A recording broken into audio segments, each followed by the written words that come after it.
तर fixer OSD आणि खासगी सचिवांना मंत्रालयाच्या बाहेर ठेवणार असा शब्द दिलेल्या मुख्यमंत्र्यांनी आता 7 मंत्र्यांच्या ओएसडी आणि खासगी सचिवांच्या नियुक्तीचे आदेश काढले। यापैकी 5 मंत्र्यांचे ओएसडी आणि 2 मंत्र्यांच्या खासगी सचिवांची नियुक्ती जाहीर करण्यात आली आहे।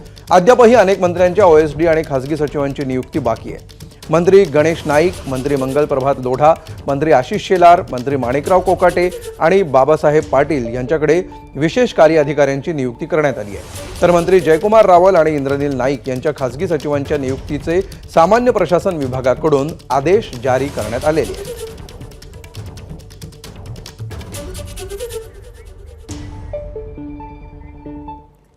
दरम्यान ओएसडी आणि खासगी सचिवांच्या नियुक्तीसाठी ज्या मंत्र्यांनी नावं दिली त्या मंत्र्यांची नावं जाहीर करा अशी मागणी राऊतांनी केली आहे। तर ओएसडींना एक न्याय आणि मंत्र्यांना वेगळा न्याय का असा सवाल सुप्रिया सुळेंनी उपस्थित केला आहे।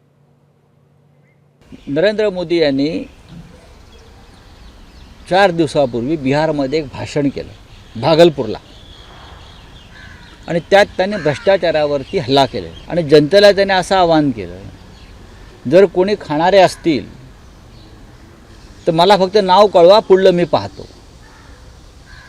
आम्ही त्यांना महाराष्ट्र मंत्रिमंडळातल्या 24 मंत्र्यांची नावं देणार आहोत। बघूया मोदी काय करतात।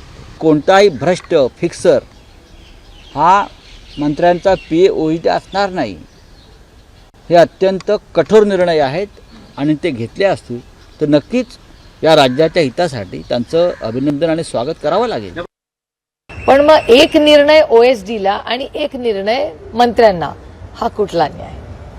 जर ओएसडी आणि पीए ठेवताना तुम्ही जर म्हणताय की ज्याच्यावर आरोप झालेत किंवा कुणावर केस असेल किंवा काही कंप्लेन आली असेल तर त्याला आम्ही मंत्रालयात ठेवणार नाही, तर जर ओएसडी आणि पीए यांच्यासाठी एक कायदा आणि मंत्र्यांसाठी दुसरा कायदा, ज्यांना शिक्षा झालेली आहे, ज्यांच्यावर आरोप प्रत्यारोप झाले, जे कागदपत्र मंत्रालयात मुख्यमंत्री, माननीय उपमुख्यमंत्री सगळ्यांना दिलेले आहेत, मग त्यांना का वेगळा न्याय?